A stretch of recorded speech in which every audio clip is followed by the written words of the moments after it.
טוב, יאללה, תפדל. בשם Hashem Nasseh Venasser. Boker Tov, Shabbat Shamvorach. On est, asseyez-vous, prenez place, et discutez.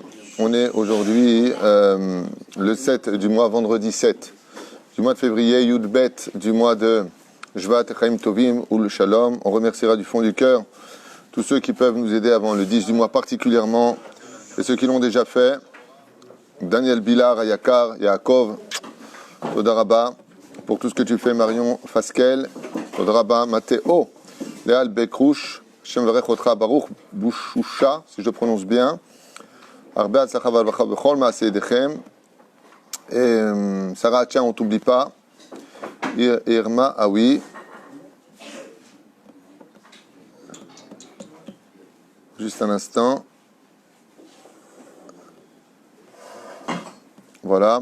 Et une grande refoua shlema pour ma petite fille, Be'ezrat Hashem, Chaya, Esther, Bat, Valérie, Anna, Elna Refanala, Betor, Charben Israël, Moratimi Akdosha, Vatora, Ginette, Shoshana, et Michel Malka Ben Saouda, Fred Ben Asher, Yakar, Naomi, Naoma, Bat, Noah, Eden Bat Simcha, Elio Amar, Ben Ali Simcha, Salomé, Rachel, Pel Chaya, Bat Myriam, sans oublier bien entendu, Sarah, Talia, Bat Efrat, Myriam, Anna, Elna et Refanala.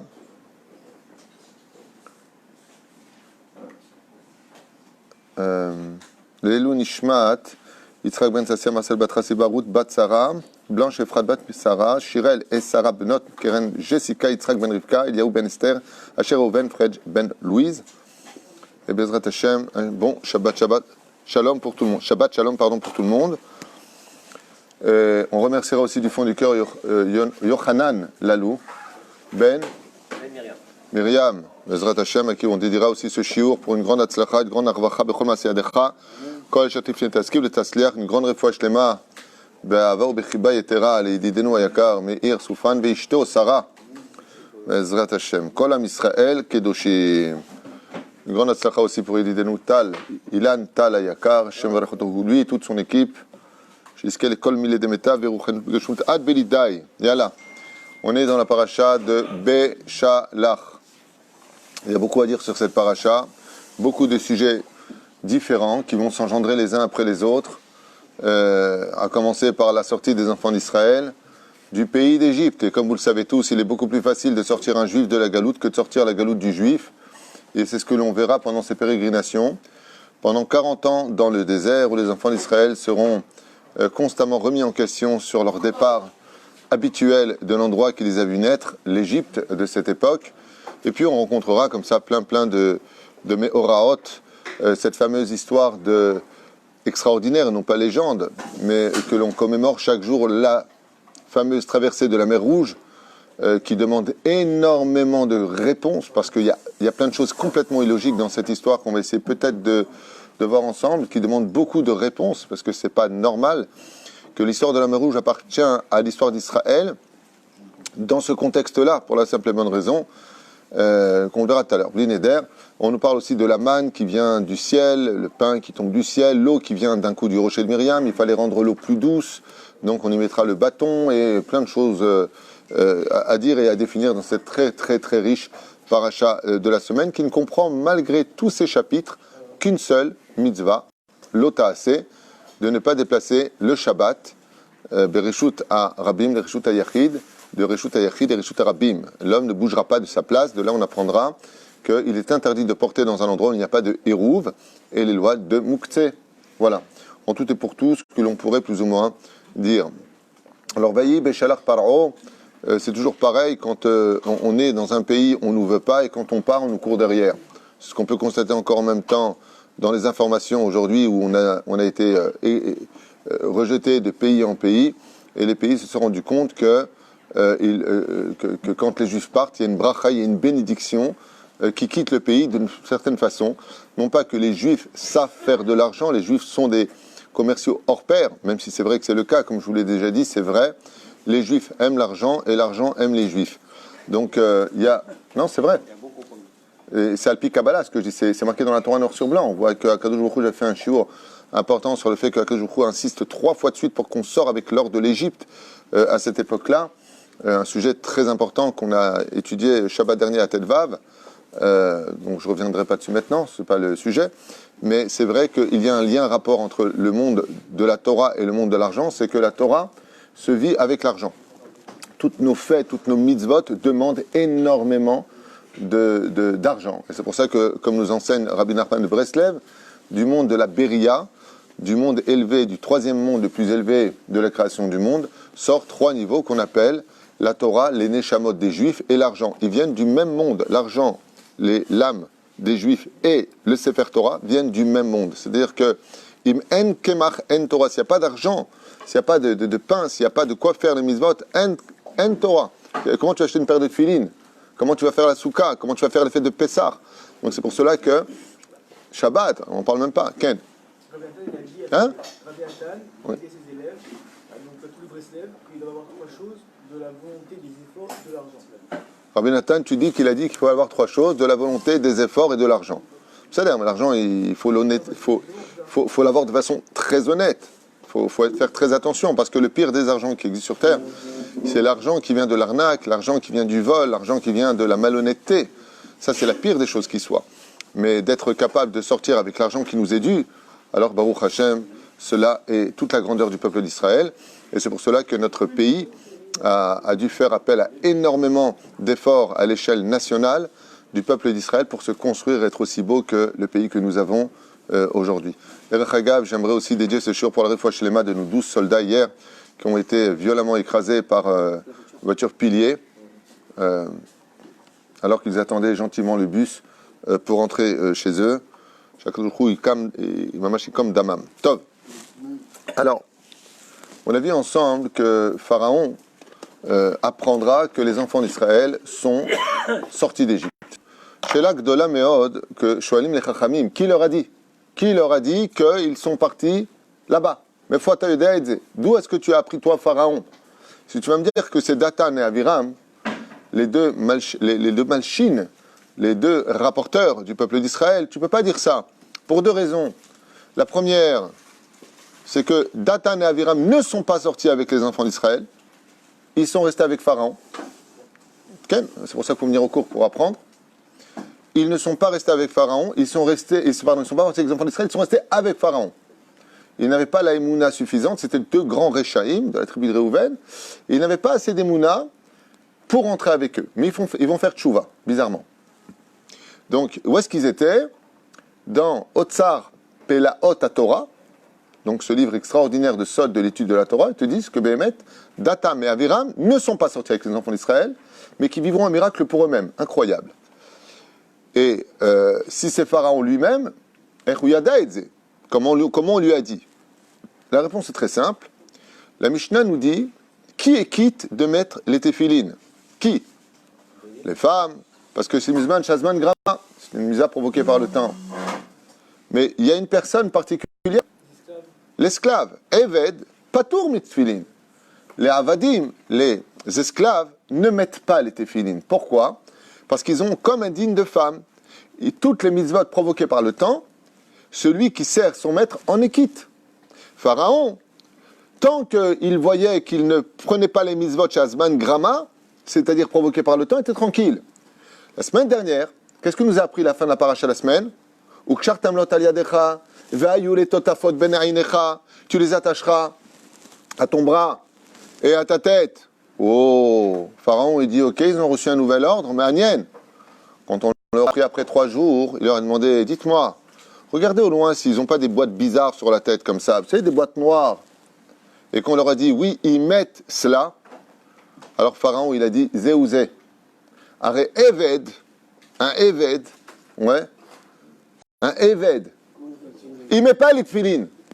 Et étant donné que le Mossad, si vous préférez, le KGB, la CIA de cette époque de Pharaon, étant donné qu'ils ont vu les enfants d'Israël sortir du pays d'Égypte en faisant et en mettant les tefilines, il a dit de là quoi? Quel est le signe de toutes les mitzvot de la Torah qui représente la hérout, c'est-à-dire qui représente la liberté dans ce monde? C'est quand tu mets les tefilines. Quand tu mets les tefilines tous les matins, ça veut dire que d'une certaine façon, tu te coupes en t'attachant à Hachem de toutes les obligations du Yetzer Hara. Le Yetzer Hara, lui, veut te mettre en she'aïboud, il veut te mettre en esclavage.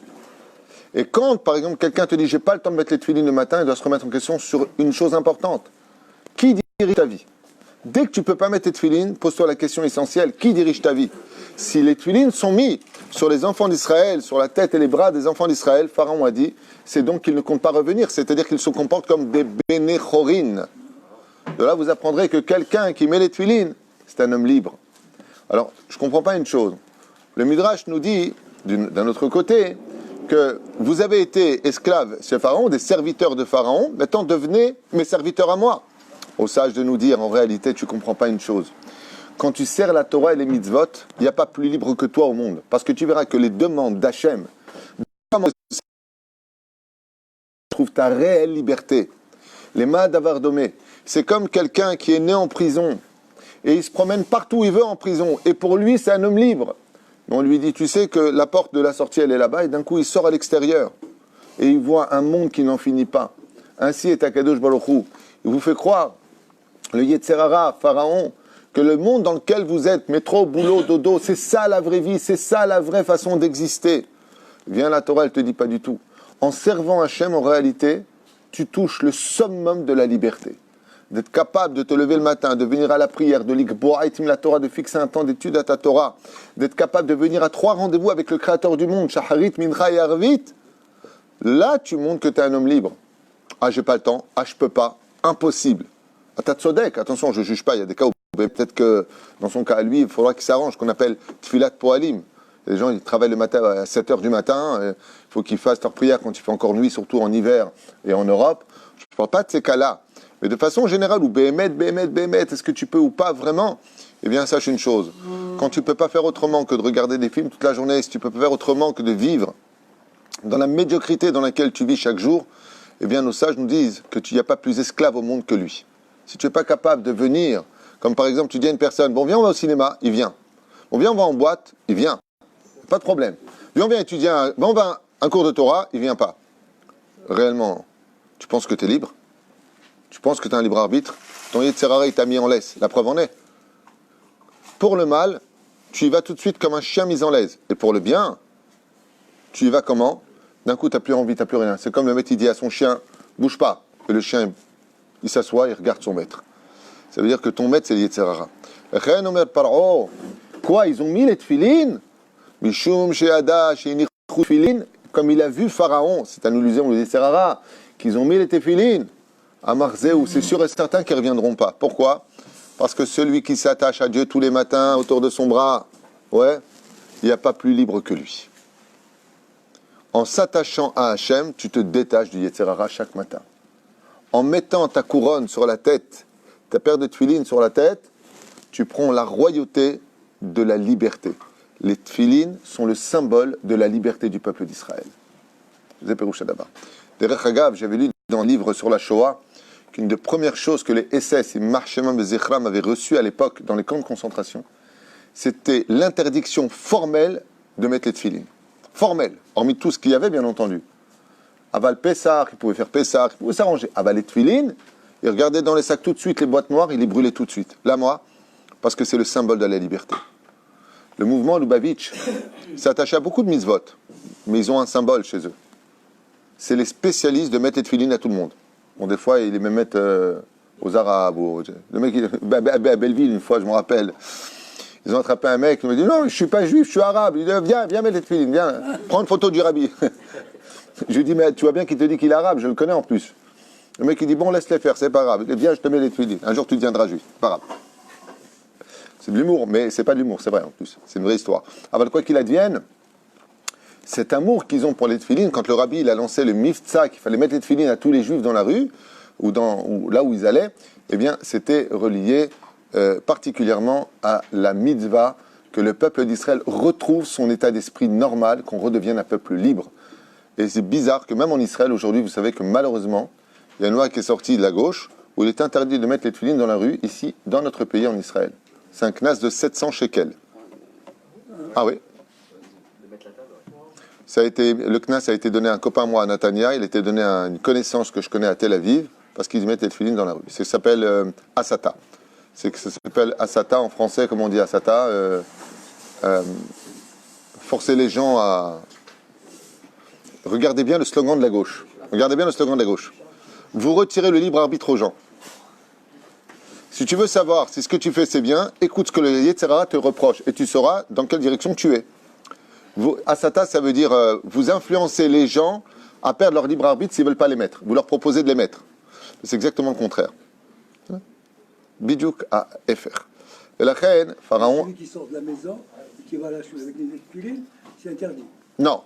Celui qui sort de la maison chez lui, comme dit le Zohar Kadosh, avec les tefilines pour venir à la synagogue, il fait une très grande chose, ça c'est pas interdit. Mais si demain tu mets un kiosque dehors, sur le trottoir pour mettre les tefilines aux gens, les mairies ont l'ordre de mettre une amende. Zamatzav. C'est une très très très bonne chose. Pourquoi? Parce que ça démontre que si le Yetzer Hara, il est si mishtolel, il est tellement grand dans notre pays, alors qu'on parle de mettre les tefilines, vous savez que la mitzvah des tefilines est tellement importante que c'est un chok. C'est un chok. Pourquoi la boîte elle est noire? Personne ne le sait. Pourquoi elle doit être carrée? Personne ne le sait. Gzera mimoshe be'ar Sinai. Comme ça dit la Gemara dans Shabbat. D'où est-ce que tu apprends si c'était blanc? Pourquoi pas? Non. C'est Gzera mimoshe be'ar Sinai pour te dire par là que la liberté du peuple d'Israël, c'est la première condition pour servir Hachem. Si tu n'es pas être capable d'être un homme libre, de dire à ton Yetzer Hara, va te faire cuire un œuf, je fais ce que je veux, je ne t'écoute pas, eh bien tu ne peux pas sortir de l'Égypte. C'est pour ça que les enfants d'Israël, tous les matins, pour commencer Bezrat Hachem du bon pied la journée, doivent mettre surtout les téphilines pour bien montrer leur attachement à Hachem. Et plus on s'attache à Hachem, et plus on est un homme libre. Parce que si vous croyez le contraire, vous vous gourrez. Le fait de savoir que la Torah nous ordonne tous les jours de comment nous lever, comment nous habiller, quoi dire, ne pas quoi dire. On pourrait penser que d'une certaine façon, c'est une forme d'esclavage. Ne dis pas, ne pense pas, ne regarde pas, ne touche pas. Oh, ça va, tu me lâches un peu les baskets, je fais ce que je veux. C'est bidou que le contraire. C'est est-ce que tu es capable dans ton libre arbitre de ne pas toucher, te dit Hachem. La preuve en est, si tu veux toucher, tu touches et tu n'as pas de dégâts. Sur place, tu vois rien. Tout se paye tôt ou tard. Mais tachlès, au moment de l'action, il n'y a pas de problème. En réalité, c'est un peu comme l'histoire du Shabbat. Un jour, j'étais dans ma chambre, il y a très très longtemps de cela, à Paris, et j'étais donc devenu chômeur Shabbat, et j'étais avec un copain à moi, et il m'a dit bon, tu veux pas qu'on aille à Montmartre? Je lui dis, tu veux qu'on aille à Montmartre, pourquoi faire? Il me dit, on se promène, bon, c'est pas parce que c'est ton Shabbat que Shabbat Khalé, qu'on peut pas y aller. Alors je lui dis, comment tu veux qu'on y aille? Mais t'as ta voiture. Je lui dis, mais je peux pas prendre la voiture.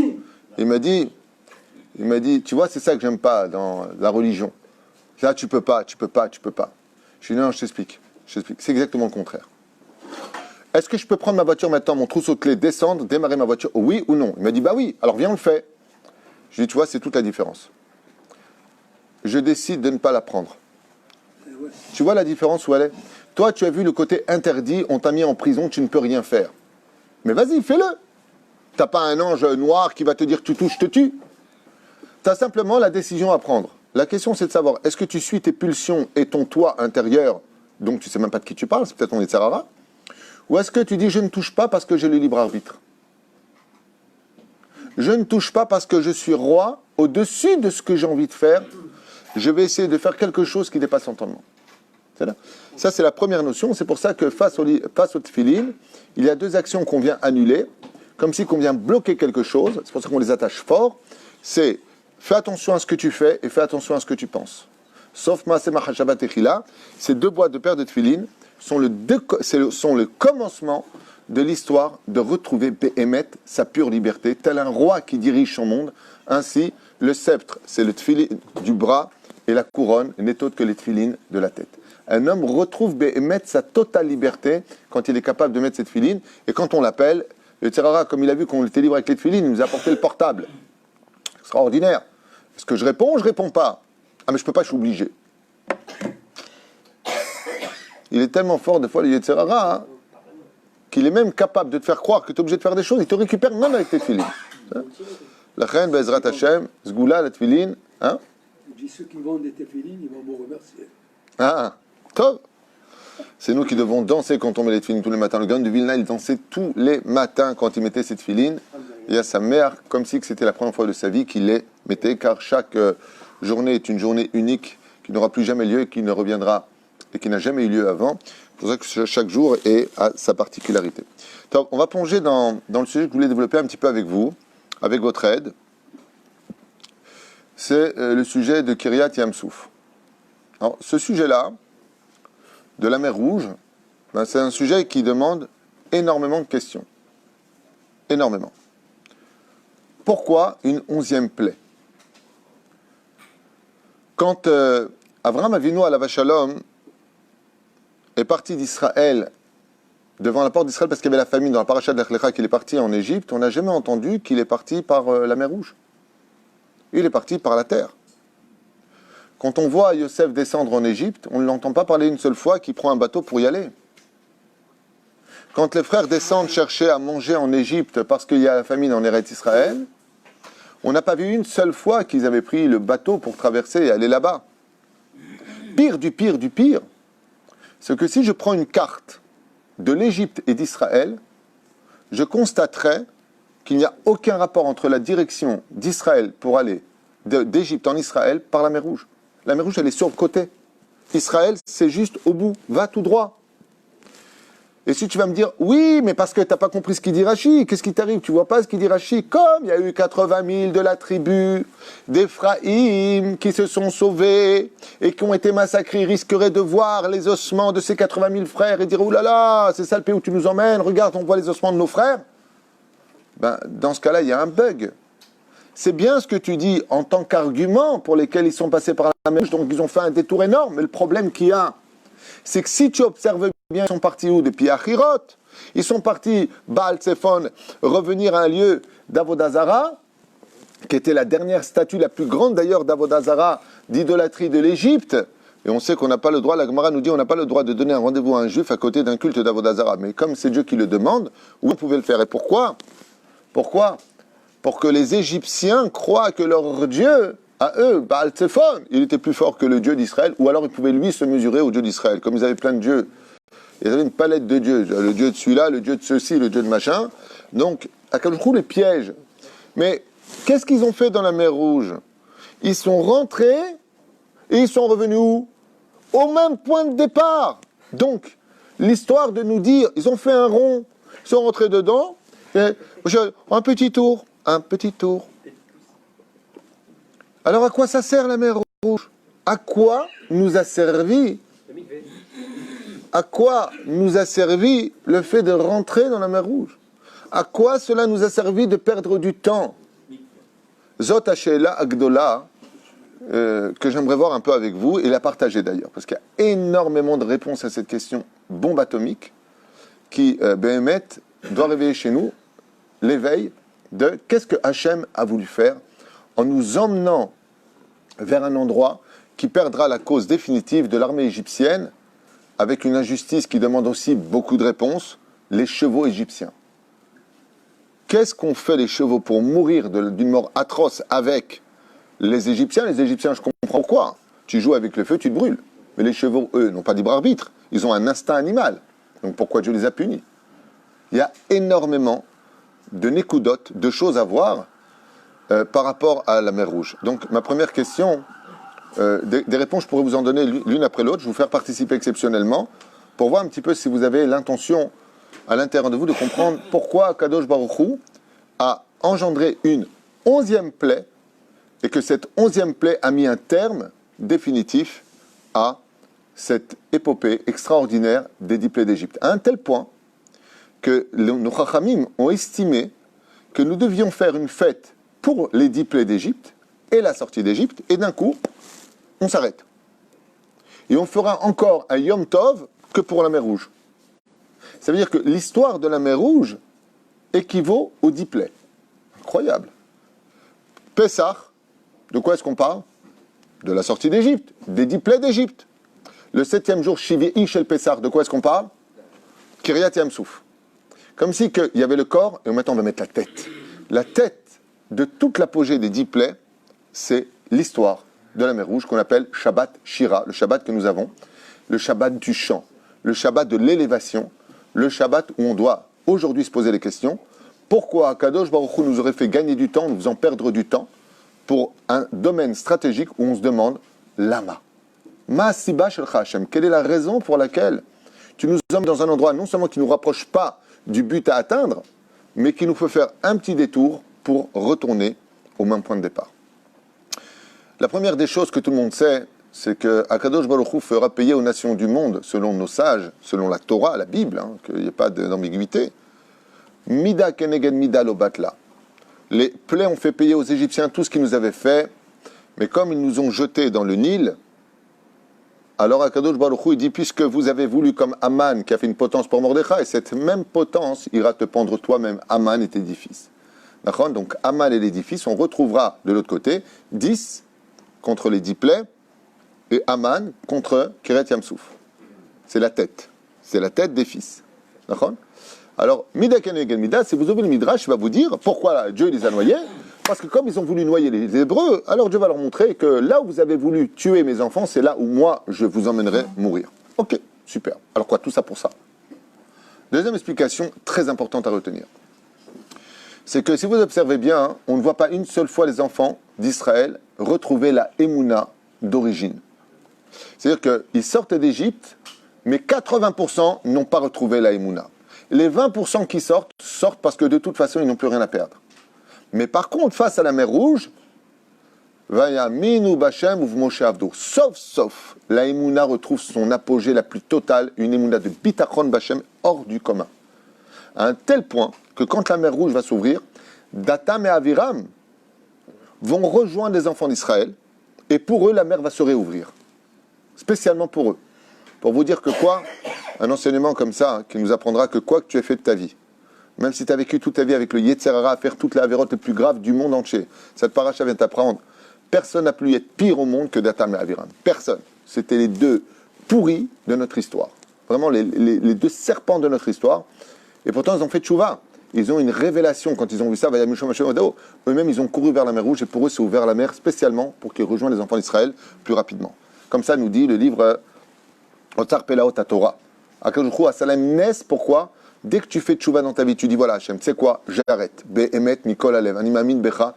Si je suis capable de tout arrêter, toi, tu es capable d'arrêter, d'ignorer tout ce que j'ai fait de mal, je le répare, on repart à zéro. Omer Alecha Akadosh Baruch Hu. Regarde Datam et Aviram. Regarde ce qu'ils ont fait. Regarde le mal qu'ils ont fait. Ouais. Et pourtant, j'ai ouvert la mer pour eux. Alors que chaque juif sache que quoi qu'il ait fait de sa vie, quoi qu'il ait tué, quoi qu'il ait menti, quoi qu'il ait violé, quoi qu'il ait fait de sa vie, je parle des frontières de la Torah, il n'y a pas de désespoir. Shum davar ne tient devant, rien ne tient devant une teshuva sincère. Akadosh Baruch Hu, il fera aussi pour lui des miracles. Bezrat Hashem. Je vais vous donner quelques raisons déjà, et puis après vous allez m'en rajouter. Si vous regardez les écrans, peut-être quelqu'un veut participer, bekef. L'une des premières raisons pour laquelle il était impératif de régler les choses, c'est qu'on ne peut pas quitter un pays tant que les comptes ne sont pas réglés dans les mondes supérieurs. Vous savez que la génération de l'Égypte était empreinte de 2 Gilgulim, celle du Dor à Maboul et celle du Dor à Laga. Et étant donné que la génération de Maboul était morte sans faire Teshuvah, Dieu les a réincarnés en Égypte et on a vu leur médiocrité, leur cruauté et leur façon égoïste de ne penser qu'à eux et de se servir des autres pour pouvoir boucher tous les créneaux de ce monde. C'est-à-dire que les Égyptiens n'étaient autres que la réincarnation de la génération du Maboul. Et étant donné qu'ils n'ont pas fait Teshuvah à l'époque du Maboul, Dieu leur a laissé l'opportunité à travers les 10 plaies de montrer sa puissance et sa force. Donc ils auraient dû normalement faire Teshuvah. Et étant donné qu'ils n'ont toujours pas fait Teshuvah, alors Dieu a renvoyé un Maboul. Alors pourquoi il n'a pas envoyé la pluie sur terre ? Il dit parce qu'il avait juré de plus le faire. Mais il n'a pas dit qu'il n'ouvrirait pas la mer pour noyer ceux qui étaient méritants de retourner dans le Maboul dans lequel ils étaient foudroyés à l'époque du Maboul. Ils se sont retrouvés foudroyés une fois de plus à l'intérieur. Hier soir, j'ai lu à propos des chevaux que, étant donné qu'ils étaient 600 chars, alors tu veux dire quoi ? Il y avait 600 personnes qu'on fautait ? Il dit non, pas du tout.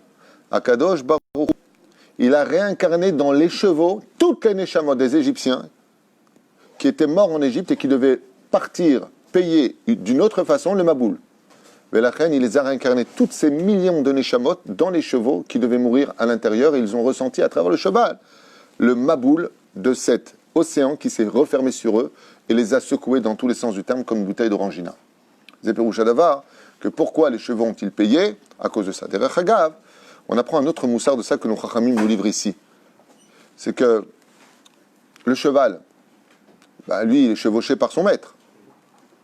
Là, tu apprendrais une chose qui se vit tous les jours. Celui qui m'aime par inadvertance, ou par ignorance, ou par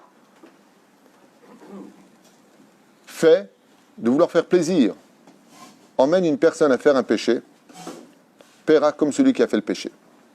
Je vous donne un exemple. Ton fils, qui a 7-8 ans, tu lui offres un portable non cachère. Tu lui offres, mon anniversaire, tu lui offres, voilà mon fils, voilà. Tu veux lui faire plaisir, comme ça papa il sait où tu es, tu pourras prendre des belles photos. Allez, c'est la mode, tout le monde porte des portables.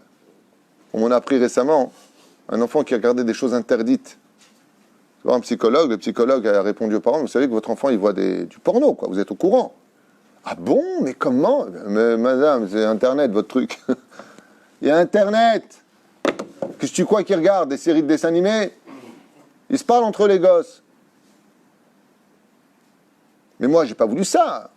Moi, je veux simplement, voilà, qu'ils puissent nous joindre, qu'ils prennent des photos. Vous savez, on n'est pas très religieux. Mais en attendant, lui, il regarde ça. La responsabilité, elle vient à qui? Il dit tout, tu vois, comme les chevaux qui ont transporté ces assassins d'Égyptiens qui voulaient notre mort. Tu vois comment Dieu les a punis.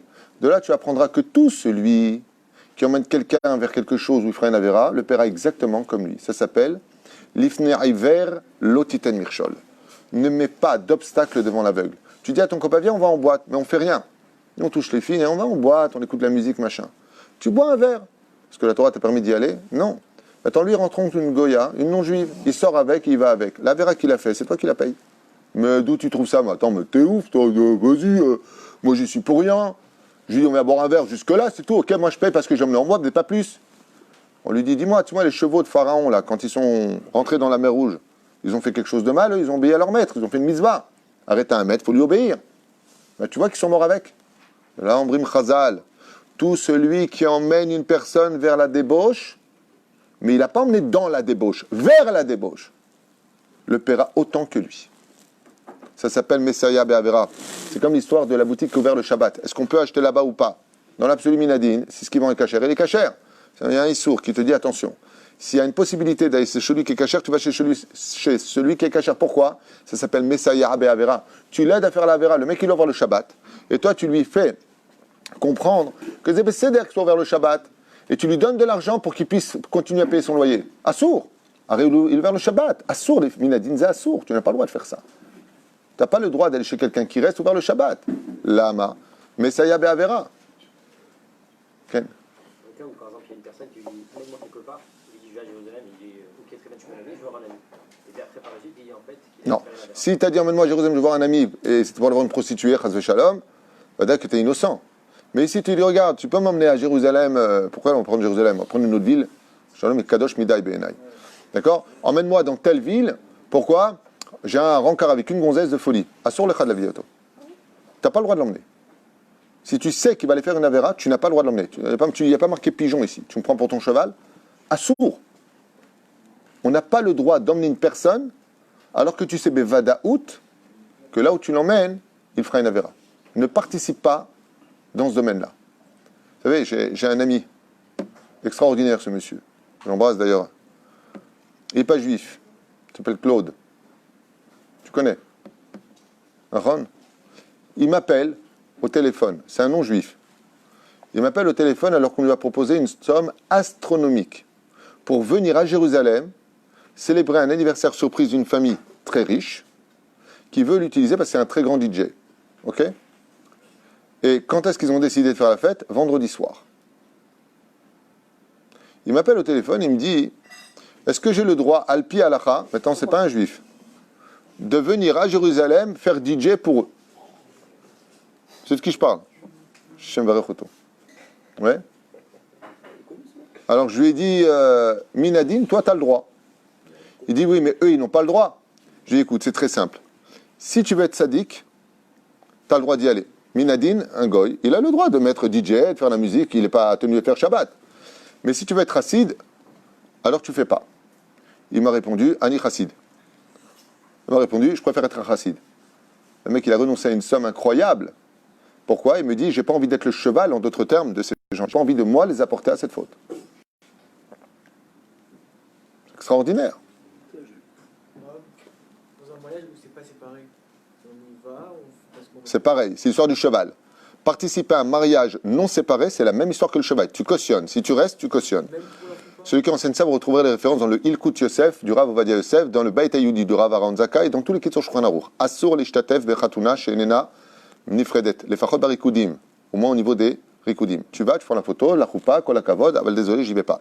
Quand Bezrat Hashem, on sera plus nombreux à ne pas y participer, eh bien, on forcera, sans les forcer, avec le libre arbitre et avec amour et avec beaucoup d'humour, les mariages, Bezrat Hashem, séparés. Vous avez appris que tous les animaux ils sont dirigés par Akadosh Baruch Hu. On voit même dans la plaie des grenouilles qu'il y en a celles qui sont entrées dans les fours, elles ont été ressuscitées par Akadosh Baruch Hu pour revenir dans le lit. Pourtant, les chevaux, donc même s'ils ont eu un cavalier, ils sont rentrés. Ils ont entraîné les Égyptiens pour qu'ils puissent payer ce qu'ils ont fait au Ham Israël. Est-ce qu'ils n'ont pas derrière ça un sahar, le fait d'avoir emmené leur cavalier dans la mer Rouge? Ah, il a fait, mais oh, tu as une bonne réflexion. Est-ce que quelque part, on ne devrait pas leur donner un sahar, un salaire, pour avoir emmené, d'une certaine façon, les Égyptiens à leur perte? Oui, effectivement, il y a un salaire en cela. C'est que jusqu'à aujourd'hui, les chevaux sont toujours symboliques de l'Égypte. Ça veut dire que quand on parle des plus beaux chevaux, on parle de ceux d'Égypte. Comme ça dit la Gemara. Ils ont gagné le prix Nobel de... Il y a d'autres réponses à cela, mais je ne veux pas m'éloigner. Parce que notre question était de savoir pourquoi Dieu nous a fait, entre guillemets, gagner du temps, en nous en perdre du temps, pour nous emmener à la mer Rouge. La deuxième chose, c'est qu'il était impératif de montrer que les 10 plaies et que la force d'Hachem ne se trouvait pas en Égypte. Parce que quand on voit les 10 plaies, où est-ce qu'elles se sont passées? Tout en Égypte. Ça me rappelle l'histoire de Titus. Qu'est-ce qu'il a fait Titus? Quand il était sur l'océan après avoir détruit le temple, Dieu a envoyé une grande tempête, secouer violemment le bateau de Titus. Et Titus a dit à Dieu, « Ah, j'ai compris, t'es Poséidon, t'es le dieu des océans, mais à terre, moi je peux t'éclater. » Parce que je revenais du Beth Amikdash, j'ai sorti mon fourreau de l'épée, et j'ai éclaté ton Beth Amikdash, je t'ai pourri ta maison, je t'ai brûlé ta maison. Et là-bas, t'as rien pu faire. À moi, là, Kadosh Baruch Hu Chayecha, je vais prendre la plus petite et la plus insignifiante des créatures que j'ai créées, le moustique ou la mouche, peu importe. Et quand Titus est arrivé à Rome, dans son palais, alors qu'il dormait, Dieu lui a envoyé une petite mouche, ou un moustique, peu importe, qui est rentrée par sa narine. Elle s'est installée dans son cerveau, lui a grignoté pendant des mois et des mois son cerveau, pour lui faire comprendre que quoi? Kadosh Baruch Hu, il est présent dans tous les mondes, dans tous les pays, et même là où toi ou personne ne pourrait relever le challenge, comme un océan. Mais la reine, il fallait impérativement qu'il y ait une plaie qui vaut à toutes les autres plaies, en dehors du territoire de l'Égypte. Pour bien montrer qu'Akadosh Baruch Hu est omniprésent, omniscient dans tous les domaines et qu'il fait ce qu'il veut partout où il veut. Et non pas comme Pharaon l'avait dit. Bon, on s'est débarrassé d'eux, c'est bon. Il n'y a que dans notre pays, maintenant il faut nettoyer. Pourquoi leur Dieu, il a été capable de faire chez nous des désastres? En Égypte, vient Akadosh Baruch Hu, dit attendez, avant de partir les enfants d'Israël, on a des comptes à régler. Il faut aussi que eux, j'en montre que ma force, elle est là où moi, je le décide et non pas où le lieu me laisse l'autorisation de le faire. Autre explication d'une très grande profondeur, c'est que vous savez que quand Akadosh Baruch Hu a donné la première plaie, elle était au contact de l'eau. Qu'est-ce qu'il lui a dit? Mets ton bâton dans l'eau. Et l'eau a une particularité, c'est qu'elle annule tous les pouvoirs magiques et sorcellerie. Ça veut dire que quand tu mets quelque chose dans l'eau, tu annules le pouvoir de la sorcellerie. Quand il a pris son bâton et qu'il l'a mis dans l'eau et que le fleuve du Nil est devenu rouge, rempli de sang, ils ont dit, waouh, il est balèze le mec. Qu'est-ce qu'il a fait? Il a mis son bâton dans l'eau. Mais qui te dit qu'il n'a pas mis un étui en dessous qu'on n'a pas vu? Ils ont toujours eu des arguments. Mais si je te parlais d'une plaie, où c'est toute l'eau qui est elle-même la plaie, non pas qui vient d'un bâton, comme c'est marqué. D'où est-ce qu'on sait que les Égyptiens, que le monde entier a tremblé? C'est une des raisons pour laquelle il fallait que les nations du monde écoutent l'histoire de la mer Rouge, comme on le verra dans le livre de Yoshua, où Rachab lui dira « Nous avons tous entendu que Dieu vous a ouvert la mer Rouge. » Waouh! C'est-à-dire, qu'est-ce qu'ils ont retenu de toutes les 10 plaies? La mer Rouge. Pour que les nations du monde tremblent devant Israël et qu'ils reconnaissent sa légitimité en tant que représentant du Créateur du monde pour être lumière parmi les nations du monde, ça ne vient pas des 10 plaies, ça vient de la mer Rouge. Et la reine, étant donné que les Égyptiens n'étaient pas encore persuadés, et c'est pour ça qu'ils ont couru après eux. Qu'est-ce qui s'est passé? Akadosh Baruch Hu leur dit, vous croyez vraiment que ça vient de la Sitra Achara? Il y a une chose qui est inexplicable dans aucun domaine, qu'il soit scientifique ou qu'il soit au niveau de la Sitra Achara des forces du mal. C'est si la mer elle-même se déchaîne. Si la mer elle-même obéit à des lois prescrites en laissant passer un peuple et se refermant pour l'autre, il ne reste plus rien à dire que Michamocha Ba'elim Hashem. Là, tu ne peux pas dire que c'est les démons. Là, tu ne peux pas dire que c'est de la sorcellerie. Là, tu peux pas dire que c'est de la prestidigitation. Là, tu ne peux pas dire que c'est un coup monté. Tout le monde reconnaîtra à ce moment-là qu'il y a réellement un Dieu qui est au-dessus de toute nature. Et pour cela, où est-ce que ça pouvait se faire? Tant que c'était dans la terre, comme on a vu avec la Gemara, qu'est-ce qui a marqué pour Rabbi Shimon Ben Shattar, le Kodesh lui a dit, tu m'avais promis de tuer les sorcières de Ashkelon. Oui, mais Hashava le Tehaye, qu'est-ce qu'ils ont fait pour pouvoir les tuer? Il fallait d'abord qu'ils les lèvent du sol. Ce qui fait que tous les miracles qui se font par le biais d'être les pieds sur terre peuvent s'expliquer aussi d'une certaine façon par la Sitra Achara. C'est comme les marabouts, tu vas aller voir comme ça, ils marchent souvent pieds nus ou avec des babouches, spécialement pourquoi? Pour être en contact avec le sol. Parce que du sol vient quoi? Le monde des démons. Les extraterrestres ne viennent pas des planètes extérieures, ce qu'on appelle les extraterrestres. Dans la Torah, nos extraterrestres, tels que nous on les voit, ils viennent des mondes inférieurs, du monde d'en bas, du monde de l'océan, du monde de dessous la Terre. C'est de là-bas qu'ils viennent, et non pas de planètes ou de galaxies extérieures. Mamash bidou faire. Et la reine, il fallait faire quelque chose qui reste inexplicable. Donc à Kadosh Baruch Hu, il a dit, on n'a pas fini les 10 plaies, tout comme il y a Pessah, il y a Shevi Shel Pessah. Et c'est quoi cette Shevi Shel Pessah? C'est de vous montrer que Béhémet, tout ce que vous avez vu, c'était pas les forces du mal, parce que les Égyptiens avaient tellement de la magnificence au niveau de la magie, que les Hébreux n'étaient pas encore persuadés. Et c'est pour ça que la seule plaie, on ne voit pas de bâton, c'est laquelle? La mer rouge, Netet Yadecha, mets ta main, prends pas le bâton. Parce qu'ils nous disent, oh, elle est belle la baguette magique. Il a une baguette magique, si on lui choue, on va faire la même chose. Abra, kadabra. Abra, il a créé comme il a parlé, kadabra. Okay? Il dit pas du tout. Il dit à Moshe, prends ta main, prends pas de bâton. Et là, ce qu'ils vont voir, par contre, est indiscutable. Et c'est exactement ce qui s'est passé. Les nations du monde ont réalisé que c'était indiscutable. La mer Rouge vient de s'ouvrir. La mer Rouge n'est autre que la preuve formelle que les 10 plaies, c'était vraiment Hachem qui les avait faites et que c'est indiscutable. Tu peux essayer de dire, ouais, mais il y a eu un écoulement, tu sais, de poudre rouge qui s'était effondrée, il y a eu des grenouilles, tu sais, ça arrive, on a vu des pays envahis par les grenouilles, le ciel et la terre, bon, c'est vous qui le dites, mais en réalité, c'était pas du feu, parce que quand les granites se sont éclatés sur le sol avec le silex, ça a fait comme une flamme, chacun pouvait inventer ce qu'il voulait. Mais quand tu vois que ça finit par la mer Rouge, en 12 ponts, où les miracles sont incommensurables, il y en a qui disent 10 miracles ont lieu, il y en a qui disent Hamishim, 50 miracles ont lieu dans la mer Rouge, il y en a qui disent plus encore. Ouais, Mataim Hamishim, Nissim Ayou. Par exemple, un des grands miracles inexplicables qu'ont vécu les Hébreux, c'est que l'eau, Ikpia et Tatsma, c'est devenu des glaçons. Normalement, si l'eau devient des glaçons et elle monte en tant que muraille, ouais, c'est qu'automatiquement, les poissons et les vivants qui sont dans l'eau sont congelés. Mais là, c'était des glaçons où tu voyais les poissons dans les murs voyager, nager tranquillement. Chose qui est au niveau du regard inexplicable. Le sol, normalement, aurait dû être boueux. Et il était sec, comme si que tu marchais sur quoi? Sur du marbre. On marchait à l'intérieur de marbre. C'est impossible. Plus que ça, nous disait Chachamim. Le sol en lui-même avançait tout seul, comme un tapis qui avance dans les aéroports. Il t'emmenait gentiment. Les miracles étaient tellement inexplicables que les enfants d'Israël étaient remplis d'une telle joie. Et pourquoi cette joie était si particulière? Parce qu'Akadosh Baruch Hu, il a montré combien il pouvait donner aux enfants d'Israël. Écoutez bien. Cette joie était si grandiose qu'il y a une grande question qui se pose, que je me suis posée il y a très longtemps, et j'ai eu ma réponse hier soir, depuis toutes ces années d'études, avec l'aide d'Hachem. Je ne suis pas érudit, mais ne croyez pas que j'étudie beaucoup, hein, Chad Veshalom. Je ne vais pas me faire passer pour ce que je ne suis pas. Je ne suis rien du tout, et je ne connais rien du tout. Je vous juste parle de ce que j'ai étudié un petit peu à l'occasion. Mais je me suis dit, attends, on a traversé la mer Rouge, on a chanté Ah, Zéchem Shov Israël. On le fait tous les Shabbats en chantant. Combien de temps ça nous prend à la montre? 3 minutes, 4 minutes. Allez, on va la faire. On va faire les airs marocains, algériens, tunisiens, hongrois, tout ce que tu veux. 5 minutes. Il faudrait 5 minutes pour faire passer 3 millions de personnes dans un océan. 3 minutes, ça nous a pris pour passer? On rentre, on sort. Alors hier soir, dans le livre justement, Otsar Pelaot à Torah, il pose exactement cette question, il y répond. Et il dit, écoutez bien, quel chant ils ont fait? Et Ashira Azot. Qui est le chant des chants? Vous avez tout compris.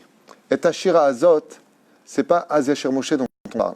Là-bas, les Chachamim, ils écrivent ils ont fait à Shira Azot, ils ont tellement été émus, les enfants d'Israël, de voir combien Akadosh Baruch Hu, quand il le veut, quand on le mérite, quand on s'attache à lui, quand on croit en lui, Mamash Bebitachon Gamour, qu'il a ouvert la mort et la mort était devant nous. Hachem Sagar est à Midbar, allez-nous, le désert, les Égyptiens derrière, l'océan devant, qu'est-ce qu'on fait? On n'a pas où aller. Et qu'ils ont vu ce qu'ils ont vu.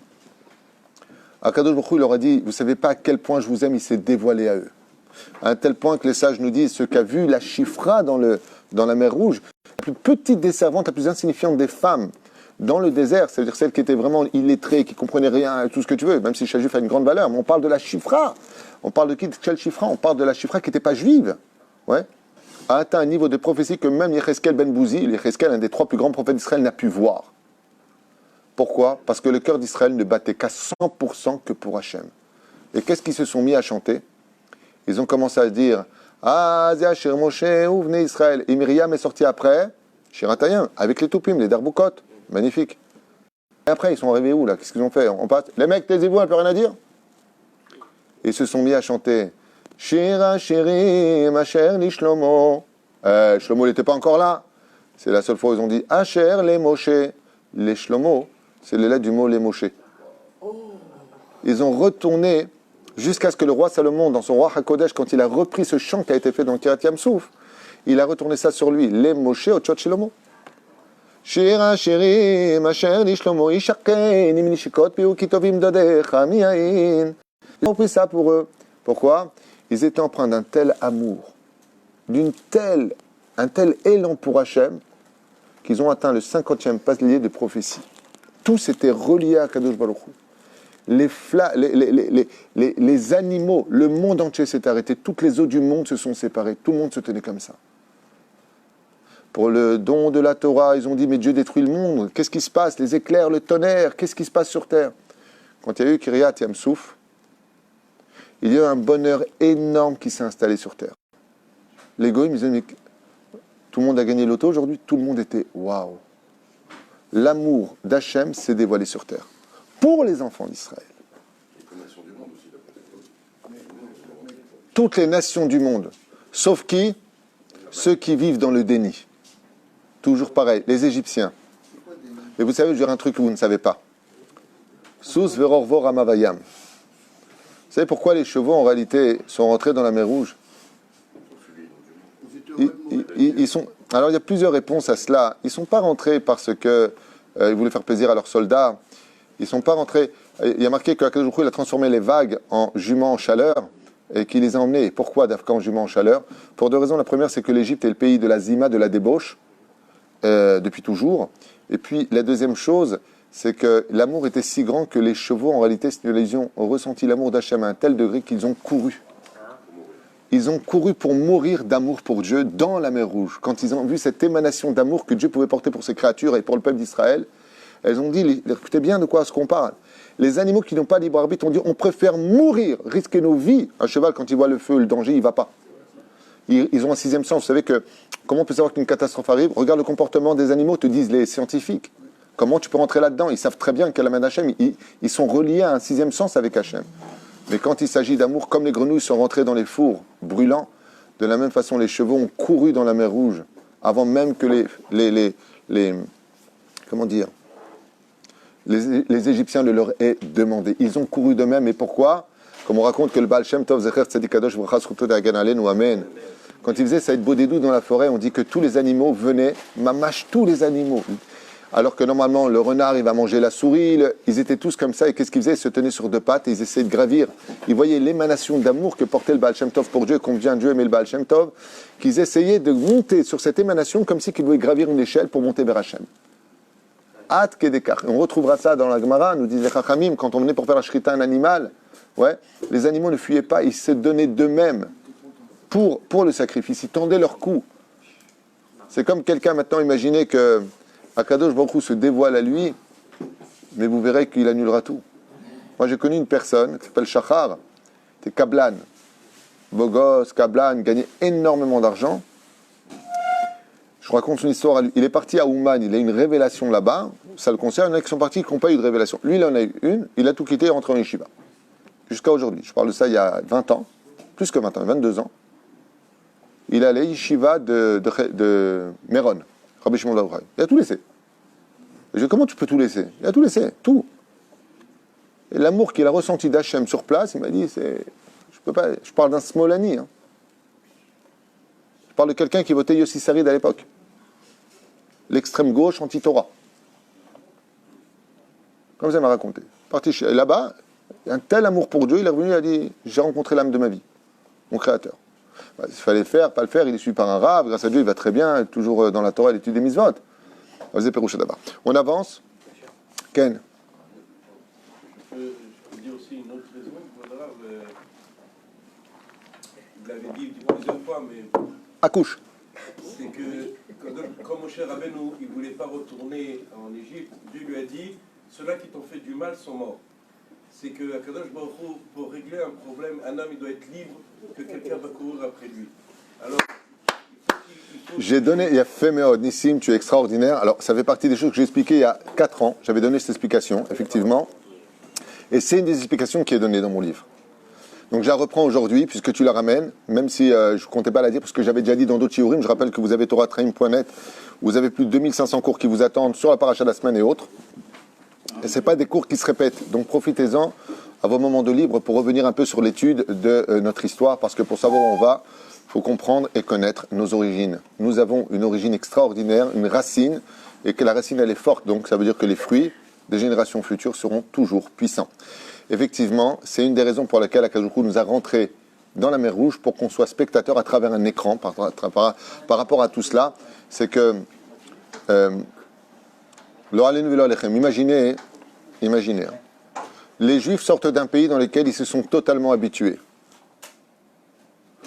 Et quand ils ont quitté ce pays, pour X raisons, parce que ça n'allait pas à un moment précis de l'histoire, on leur dit, mais tu sais, le pays dans lequel tu étais là-bas, il y a eu un tremblement de terre, il n'y a plus rien à faire.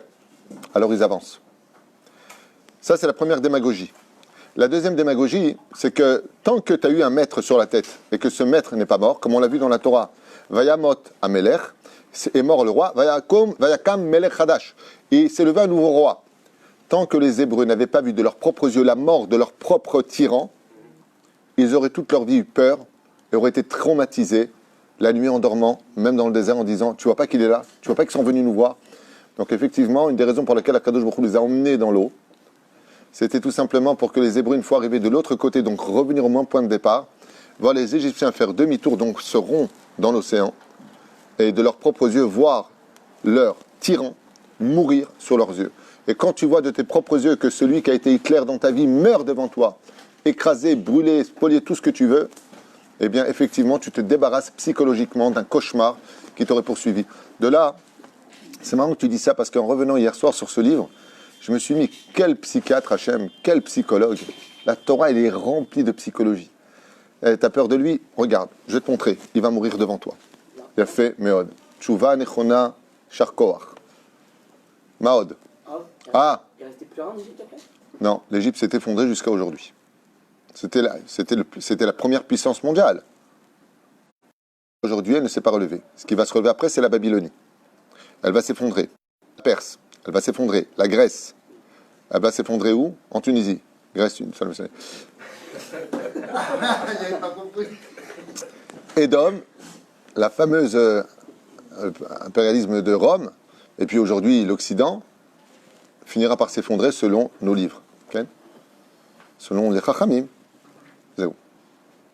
Une seule nation restera, la Tidlavo, et qui deviendra la lumière des nations du monde, et il y aura un grand shalom dans le monde.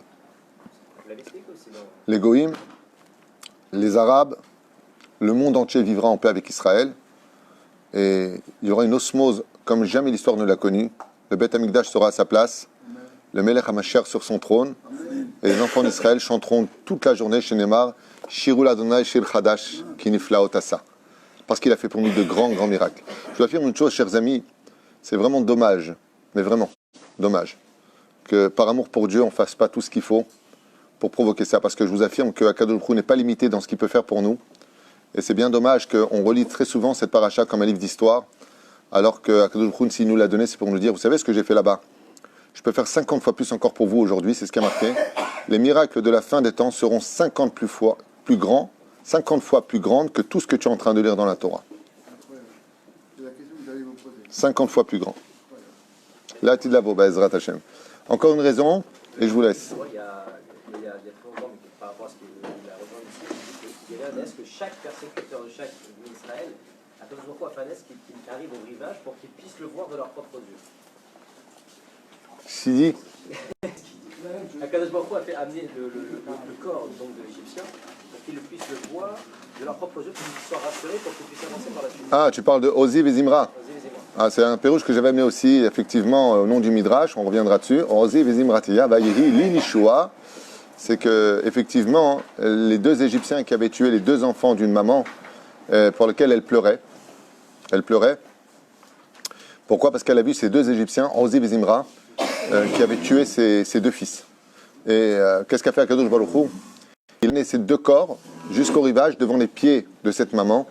Et ses larmes, quand elle les a vus, qui pleuraient de tristesse, se sont remplies de joie quand elle a vu qu'Akadosh Baruch Hu les a tués. Et quand ils sont tombés dans le visage de ces deux Égyptiens, il y a eu Triat Ametim. Elle a récupéré aussi ses enfants. Pourquoi? Parce que la joie ne peut être complète que quand la famille est totalement complète. Et ainsi, Akadosh Baruch Hu a fait le miracle de Triat Ametim. C'est pour cela que d'où est-ce qu'on sait, dit la Gemara, que l'étude là-bas, il y aura Triat Ametim, que Az Yashir Moshe. Alors chantera Moshe. Moshe, il est parti le 7 Adar de la 40e année du désert. Az Yashir Moshe. Là, tu apprendras que Kiryat Yamsouf, c'est une ségoula pour trois choses. Beaucoup plus, mais au niveau du pshat, je finirai avec ça. C'est une ségoula pour Triat Ametim. Heureux celui qui chante tous les jours. Az Yashir Moshe. Ça veut dire qu'il chantera la de là-bas avec Moshe Rabbeinu quand il reviendra en tant que Melech HaMashiach. Deuxièmement, c'est une très grande ségoula pour la Parnassa parce qu'on a eu Bizat l'or d'Égypte qui est venu jusqu'à nos pieds. Et on sait que tout ce qui est, tu viens de l'eau, il y a Yehush automatique, donc automatiquement c'est celui qui le trouve.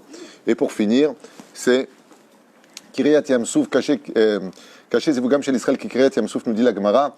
Il est aussi difficile de trouver son Zivug que d'avoir séparé la mer en 12 ponts. Je finirai juste avec ça, même si on est loin d'avoir fini ce shiur que je trouve très intéressant en tout cas. Pas moi, hein, parce que nos Chachamim nous ont livré bien sûr. C'est extraordinaire, Mamash Matok Kadvash, de voir qu'est-ce que ça veut dire. Il y a plein d'explications à ça, je vous en fais deux à toute vitesse, et je vous souhaite un très très bon Shabbat Shalom à vous tous. Avec, n'oubliez pas de faire la Demchot ce soir, le poisson, la viande, tout ce qu'il faut. Ceux qui veulent de la Demchot, je rappelle qu'il dit Deno et Karmir, vend de la Demchot, Baruch Hashem, Hashem Verechotohu, Vishto Bechol Asherlo. Bezrat Hashem. Ah non, un Shabbat sans Demchot, c'est comme un stylo sans encre. Faut... Ou un jardin sans fleurs, ou une vitre sans vitre. Top, là. Deux explications et je vous laisse. Pourquoi Béhémet c'est aussi difficile? Parce que vous savez que Akadosh Baruch Hu, quand on a voulu traverser la mer Rouge, les anges ont dit mais Elou Ovda Vodazara et Elou Ovda Vodazara, ils n'ont pas plus de mérite que les Égyptiens, ils sont au même niveau, ils font de la Vodazara tous les deux, c'est des idolâtres ces deux peuples. Et Akadosh Baruch Hu, qu'est-ce qu'il a fait? Il a fermé le Beddin, il a ignoré cette loi-là, il est passé au-dessus. Il dit des fois, un homme doit se marier. Mais il a fait des bêtises, il est parti avec une non-juive, il a fait Zera Levatala, il a promis des choses à une juive, il a dépucelé une juive, après il a délaissé. Tout ça crée un tel digne dans le ciel qu'il ne mérite pas de rencontrer sa belle femme. Il dit caché, c'est dur pour Dieu de refaire la justice pour des gens qui ont été injustes. Il dit tout comme malgré tout il a fait la justice, qui a détourné la justice pour Kiryat Yamsouf, de la même façon Akadosh Baruch Hu dans son grand chesed, il détourne les choses et combien c'est dur pour lui. Qu'est-ce qu'il y a de dur pour Dieu? Il y a quelque chose de dur pour Dieu? Oui, la seule chose qui soit dure pour Dieu, c'est de ne pas respecter sa propre justice. Et pour le zivouk du peuple d'Israël, Akadosh Baruch Hu, il passe par d'autres chemins de justice qu'il n'aime pas utiliser, c'est exceptionnel.